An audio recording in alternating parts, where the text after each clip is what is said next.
అందరికీ నమస్కారం. నా పేరు యమనజ్ఞ. నేను ఏకలవ్య మోడల్ ఉట్నూరు విద్యార్థిని.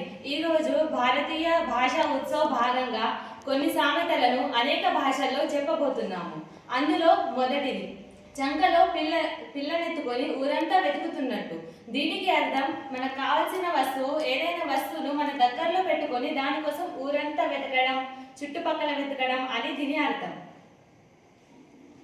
नमस्कार सभी को, मेरा नाम पल्लवी मुंडे है। जैसे कि अभी मेरी दोस्त ने कहा, एक तेलुगु में एक मुहावरा बताया था, उसका अर्थ और उसका उदाहरण मैं आपको हिंदी में बताना चाहूँगी। इन्होंने कहा पक्कने पिल्लोंडी पेट्टुकोनी ऊरंता वेतिकिनट्लु। इसका अब हिंदी वर्जन देखेंगे हम। हिंदी में होता है बगल में छोरा गांव में ढिंडोरा। किसी वस्तु या कोई इंसान जो हमारे बगल में ही बैठा है लेकिन हम उसे पूरे गांव में ढूंढ रहे हैं, उसे कहते हैं बगल में छोरा गांव में ढिंडोरा। जैसे कि मैं उदाहरण बताना चाहूँगी, मेरी पुस्तक मेरे बगल में ही थी लेकिन मैंने पूरी पाठशाला खोज डाली, पुस्तक ही नहीं मिली।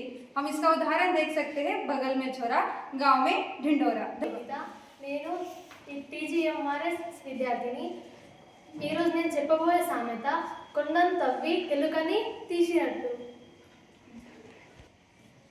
అందరికీ నమస్కారం. నా పేరు తిమ్మలిక. తను చెప్పినట్టు కొండను తవ్వి ఎలుకని పట్టినట్టు అంటే ఎంతో కష్టపడి తక్కువ ఫలితాన్ని మనం ఇప్పుడు అది గోటిలో చూద్దాం. అంటే గుట్టతున్ తాడ్సి ఎల్లితున్ పీతం. అంటే చూడండి, మనం ఎంతో చదివినా తక్కువ మార్కులు మాత్రమే వస్తాయి.